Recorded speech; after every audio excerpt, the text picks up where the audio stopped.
Oh, we were talking about lighting the candles, and We were. a long time ago. There's a custom. It's only a custom. It's not halacha, right? But there's a custom that women should put a little bit of tzedakah into a tzedakah box before they light the Shabbos candles. Some people, it's interesting. The Kitzur Shulchan Aruch even talks about the fact that some women have an Erev Shabbos charity box called a pushka, right? And they put little bits in, and over this period of time, it mounts up, and you can actually do something with it. Interestingly enough, there's a Kabbalistic concept of giving, when you give charity, of giving 3 coins.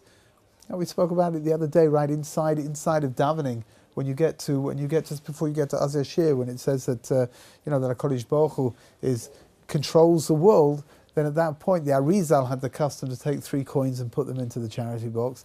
So there's an Indian over here, 3 coins, but whatever. If people do it, it's a very nice custom to do. And if you don't do it, it's fine, because it's not a halach, it's just a custom. There is a very beautiful custom. Again, all of these things are just they're customs, but they're very beautiful. They really are. There's a very beautiful custom that a woman, after she's lit the Shabbos candles, so she prays to God that He should bless her children. Right? That her children should be blessed. They should, they should become Talmidei Chachamim, or they should illuminate the world with their, just with their goodness. There's another concept. There's something called a segula. What is a segula? A segula is something that you do, which is supposed to have a great impact in the spiritual realms. Right? So there's a segula that for women that don't have children yet, right? They're going through difficulties having children. That there's a haftarah which is read on the first day of Rosh Hashanah, which is called Haftarah's Chana. It's a very poignant, very beautiful haftarah, where she goes and she pleads with HaKadosh Baruch Hu to be allowed to have children. In the end, she's given a son he grows up to become Shmuel, like the prophet Samuel. So it says over there that on Friday nights, a woman who's having difficulty having children, that she should recite that haftarah. It's a very opportune moment, right, to recite that haftarah in the hope that HaKadosh Baruch Hu will grant her the blessing of having children as well. Okay, just interestingly enough, on Chanukah, as we all know, when you come to light the Chanukah candles, you have to use the shamash. You're not allowed to use one Chanukah candle to light another Chanukah candle with them, because you're not allowed to get any benefit from the Chanukah lights. Right? That's what the shamash is there for, one of the reasons it's there. However, on Shabbos, there's no problem on Shabbos with using one Shabbos candle to light another Shabbos candle. Right? There's no inyan over here of not getting any benefit. Quite the opposite. You're allowed to get benefit from the light of the Shabbos candles. Is there any reason to separate on Shabbos, Hanukkah, the Shabbos lights from the menorah, Hanukkah? Is there a reason? I mean, yeah, there is. I mean, they shouldn't get muddled up, which means it's less to do with it's less to do with having to keep them separate because each one is its own mitzvah. More to do with the fact that if you've got the more lights you've got, the more complicated it gets to see how many nights of Hanukkah it is. One of the inyanim, it's interesting that when you've got lots of people lighting together, I'm always a little bit masukah over here in the dining room. You got like hundreds of people lighting their menorahs together, which of course is very impressive. The amount of light that is generated is really something very impressive. But for the people looking in, it's hard for them to be able to differentiate and see what night of Hanukkah is it. There is an inyan inside of the halacha that you're supposed to have clearly defined. Right, so let's say you've got 4 people lighting together. That they should be a little bit of space between each menorah that people can see that this is whatever the third night for each one. It's a third night. If you light the Hanukkah menorah together with your Shabbos candles, so it could be that it'll become a little bit more complicated to see, which is which. Is there like a halacha that says like it's got to be 10 handbreadths? No, nothing no, like that? not that I know of. No. I guess just enough of a gap so that people realize that this is the menorah and this is Shabbos candles, or even this is a menorah and this is somebody else's menorah, that people should be able to see that. It's interesting in halacha it says like this, that at the beginning of Hanukkah you can have 2 people can use the same menorah to light with, which means you can light on one end and he can light on the other end. Right? On the second night you can do that as well. On the third night, it's also possible because you've got a gap in the middle. But by the time you get to the fourth, aside from the logistics of having both people light, right, 4, it means that the whole thing is now going to be in use, and there's no way of differentiating between what each person has. At that point, you shouldn't be using the same menorah anymore. Can you get around that by contributing to? Yeah, sure, absolutely. Like coins or oil. Absolutely, yeah, for sure. What do we do with the match? You strike the match, right? You light the candles, but you haven't made the bracha yet. We're talking about for the women now. They haven't made the bracha yet, because if they make the bracha, then it becomes Shabbat. So according to most authorities, if they haven't made the bracha yet, then it's not Shabbos. If it's not Shabbos, they can put out the match. You hear what the problem is? The problem is that if it's Shabbos and they've got this lit match, what are they supposed to do with it? It's not very much they can do with it, right? The truth is that it's not just putting out the match. You can actually, a lady, before she's made the bracha, let's say she suddenly remembers that a light needs to be put on somewhere, or something needs to be covered up and put onto the platter, or whatever it is. All of these things that are not normally allowed to be done after the bracha has been made. If it's before the bracha has been made, then it's okay to do that, even though the candles. So she lights the candles and suddenly realizes that the light, the light in the dining room is not on. So she can go and put it on before she makes the bracha. However, there are poskim, there are authorities who are of the opinion that once the Shabbos candles have been lit, then she shouldn't be doing any more malachas after that point. She shouldn't be doing anything which is forbidden to do on Shabbos. Which is why you may, I don't know if you ever sort of watch people lighting their Shabbos candles, but you may have seen that very often the wife, what does she do? She puts the match down on the tray and lets it burn itself out. She doesn't actively put it out and then throw it away. She just leaves it over there. Again, whatever you do, it's fine. Women at daven mincha.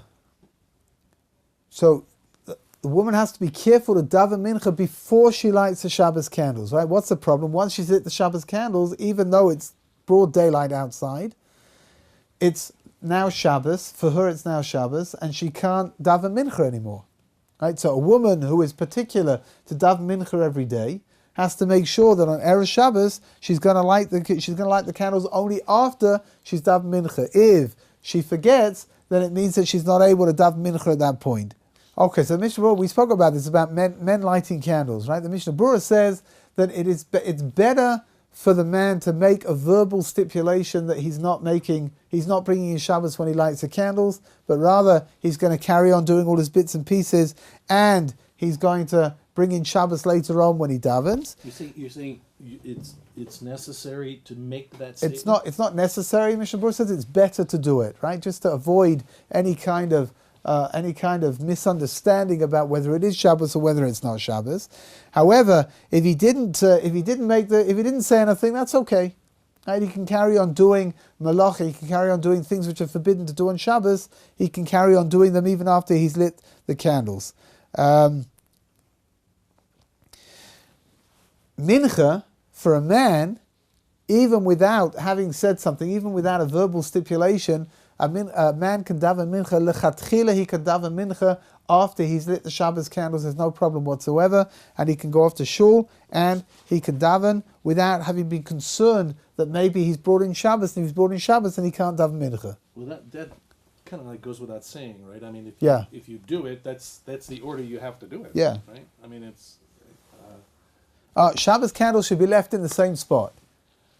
Right? Even if you lit the candles and you made a condition that you weren't bringing in Shabbos right now, and you're going to, which means that you're allowed to do all kinds of things. In the meantime, the spot that you should, optimally, they should be left in the spot they were lit. However, it is possible to move them if there's a overwhelming reason to do so. Right? So, for example, I don't know, maybe danger. Maybe there's some kind of a problem over here that they're too close to something, or the children are around, whatever it is. At that point, it would be mutter to move the candles again before Shabbos has come in. That means, what does that mean practically? It means like this: that if a person lit the Shabbos candles in a place which wasn't next to where he was going to eat, for whatever the reason, and suddenly he realized that he's not eating over there. So, for example, he always lights his Shabbos candles in the dining room, and for whatever reason, this Shabbos he's eating in the kitchen instead. So he should really light the Shabbos candles in the kitchen. However, now that they've been lit, they should be left where they are. Anyway, you are supposed to remain, you're supposed to act in a respectful way in front of the Shabbos candles. Right? I'm sorry about that. I should have told you that a couple of weeks ago. But anyway, that means like this, that children should not be running around without their clothing on in front of the Shabbos candles. I think it probably goes without saying that adults shouldn't either. Changing diapers, for example, is something which shouldn't really be done in front of the Shabbos candles. So take the kid off to one side and change their diaper somewhere else.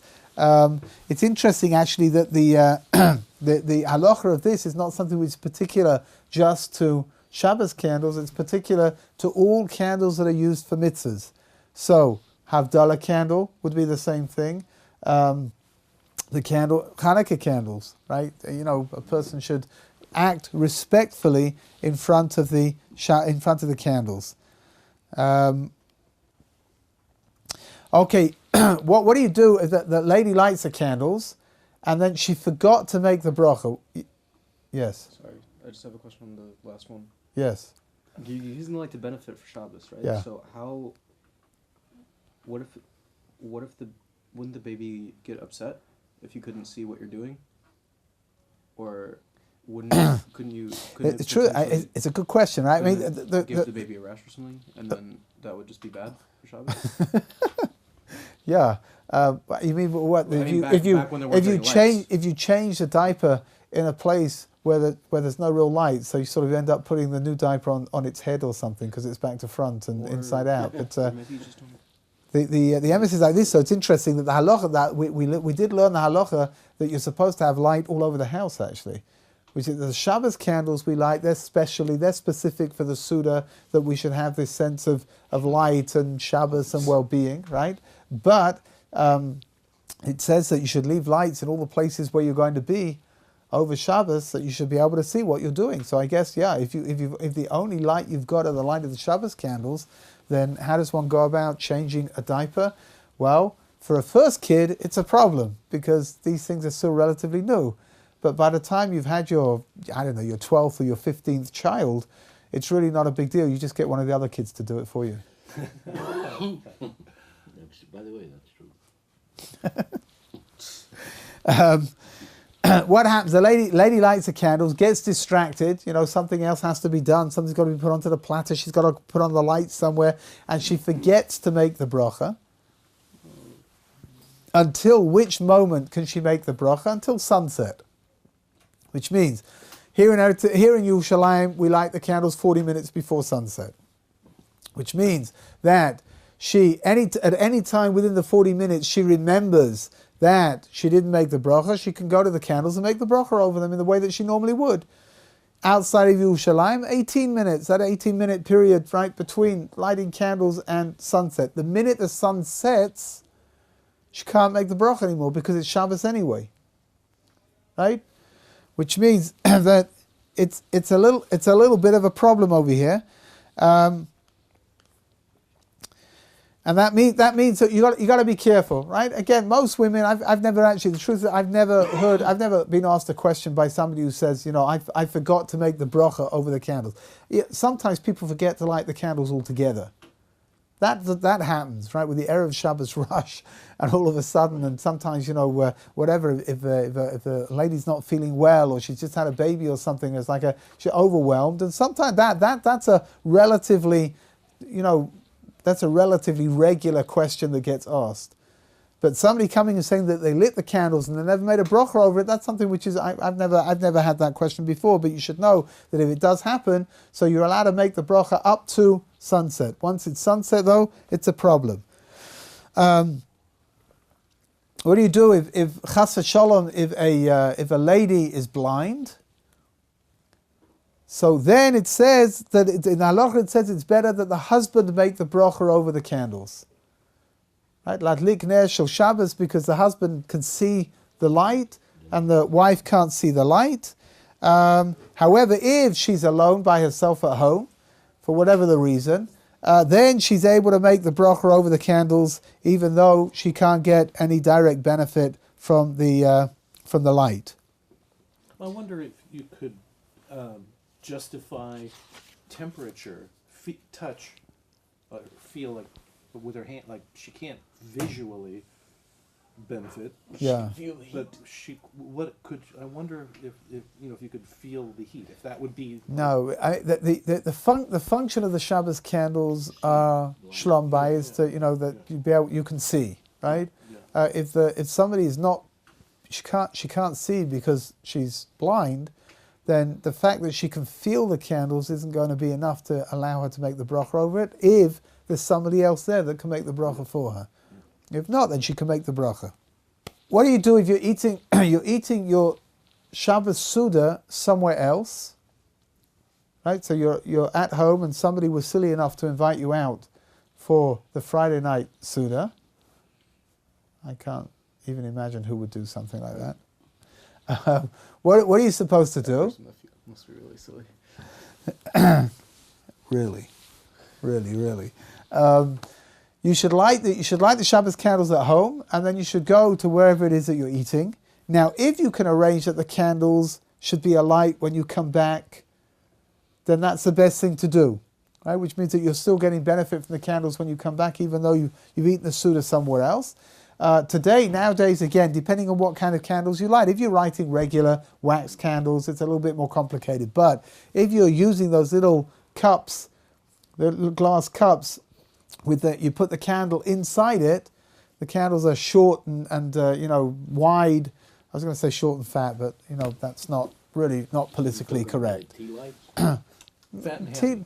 Tea lights are a problem because you can't add anything to a tea light. But you've got these they're like glass cups, and they've got special candles that are short and fat that go into the cup.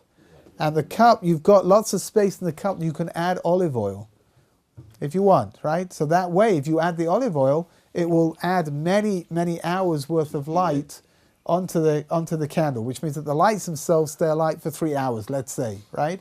Although interestingly enough, you can buy bigger ones and smaller ones. So the smaller ones last for 3 hours, the bigger ones last for 4 hours. But whatever, you're going off to friends, and it's going to be a while until you come back, and you can't be sure that the candles will stay alight. You can add oil into the Shabbos candles to make sure that they're going to stay alight for when you get home.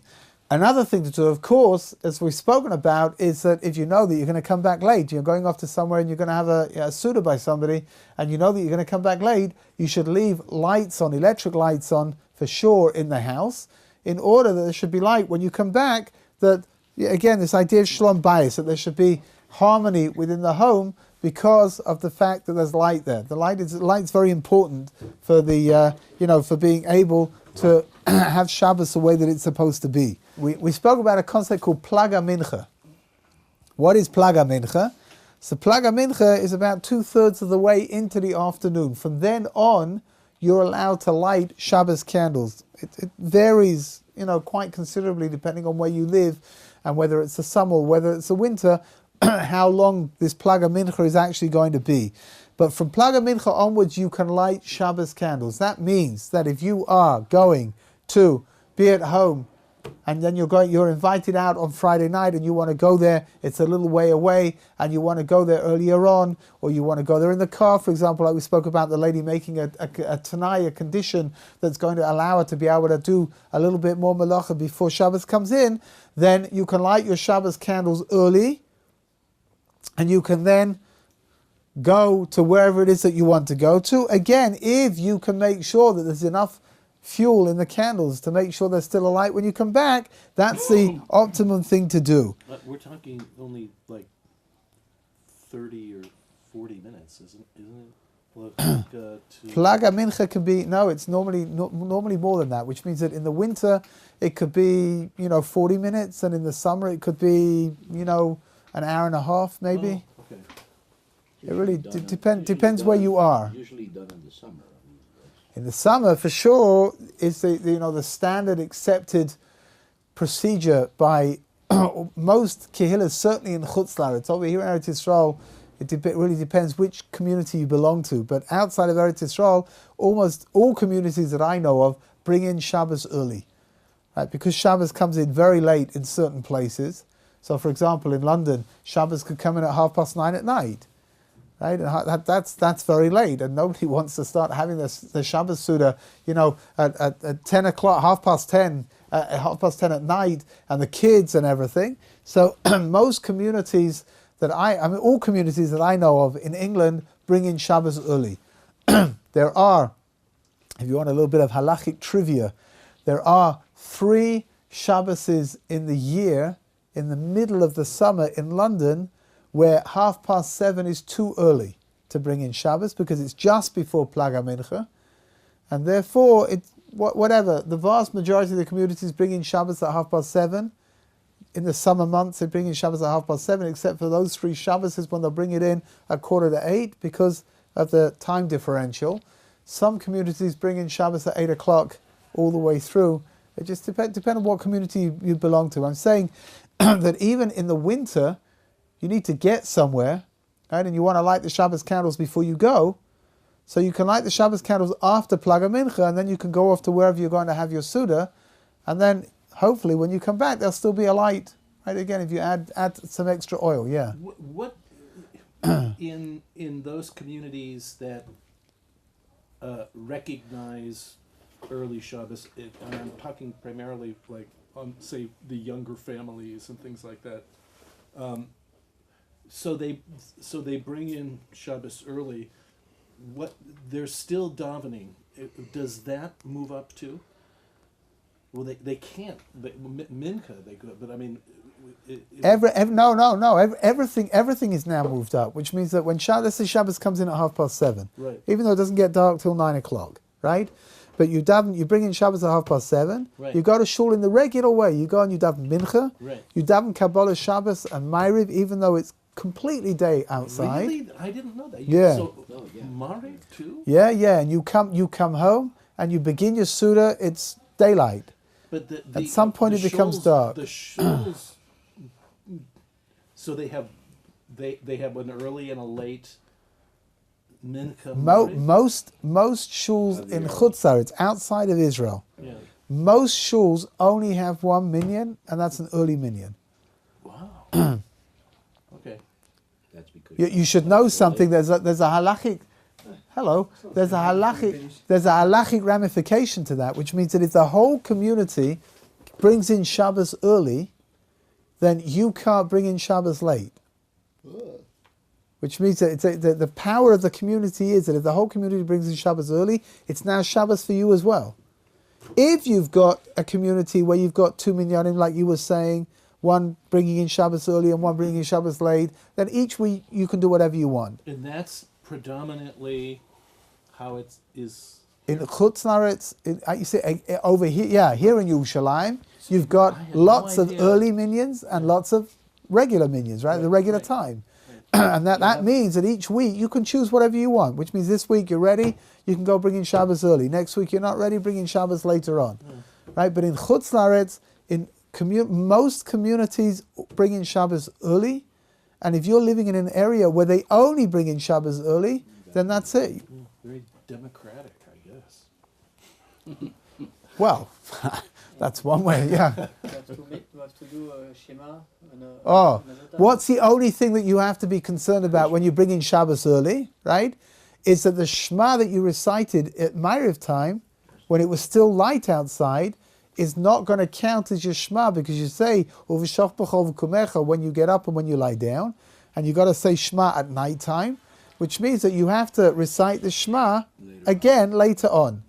Right? That's the only thing that you need to be concerned about. Shkoyach. Would bedtime Shema? In the bedtime Shema, if you recite the whole of the Shema, all 3 paragraphs of the Shema, then that would satisfy having to recite the Shema. But if, like many people do in the bedside Shema, they only recite the first paragraph of the Shema, then either you have to add in the other 2 paragraphs, or you have to recite the Shema itself after it gets dark, before you go to sleep. Okay, I couldn't find in the end I went and asked somebody. Yeah. Right? So Gabriel asked yesterday, we spoke about on Yom Tov, that it's permissible because Yom Tov you're allowed to make, you can kindle fire from an existing fire, right? So the question was, if it's what was the question? Oh, no, so the question was that it says in Halacha, it says like this, that a woman who lights the Yom Tov candles, so she can make the bracha and then light the candles, right? Which is the regular way of doing things instead of doing it like Shabbos the other way around. Right, so the kasha over here is what is this designation of the bracha on Yom Tov? So I asked the Dayan in Harnof how to define all of this. So he said that the bracha of Yom Tov is exactly the same as the bracha of Shabbos. Yeah. The minute she says the bracha ladlik ner shel Yom Tov, it now becomes Yom Tov. Yeah. So then I asked him, right? So what does that what does that mean with regards to the match? Can she make the bracha and then strike a match and light the candles? So he thought about it. He was also flummoxed for a minute. It was like, and then he says, no, for sure not. Yeah. He says, for sure she has to either light the match before she makes the bracha, or she has to light the match from an existing flame, but she can't light the match after she's made the bracha and before she lights the Yom Tov candles. But generally say Dominic is only after nightfall. That's when the Yom Tov candles are lit in general. I don't know. I mean, everyone's got their own. Everyone has their own custom, right? But what he did say was that somebody who's lighting the candles earlier, right? So the minute she says "Ladlik ner shel Yom Tov," then that's it. It's Yom Tov for her. Yeah. Okay. Yeah. Can you ride a bike on Yom Tov? Because isn't it a problem carrying on Shabbos? Rav Neuvet writes in Shmir Shabbos Kilchosa, it's interesting, he writes like this, he says, first of all, he says that adults shouldn't be riding bicycles, not on Shabbos and not on Yom Tov. You can only ride a bicycle in theory when there's an Erev. An Erev is what allows you to carry. If there's no Erev, then you can't ride a bicycle anyway. But he says like this, he says that small children can ride bicycles on Shabbos and Yom Tov as well, on the condition that the tires are thick rubber tires, not the regular tires that you have to pump them up, right? They have to be made out of thick rubber tires, because one of the problems over here is that if you get a puncture, right, then it becomes a problem of tikkun kli, and it's something that's it's got all kinds of repercussions to it. It says that the truth is that I don't know if they still do this actually, but when I was a kid, many years ago, when I was a kid, the children's bicycles, the tires were made out of rubber. They were just thick pieces of rubber.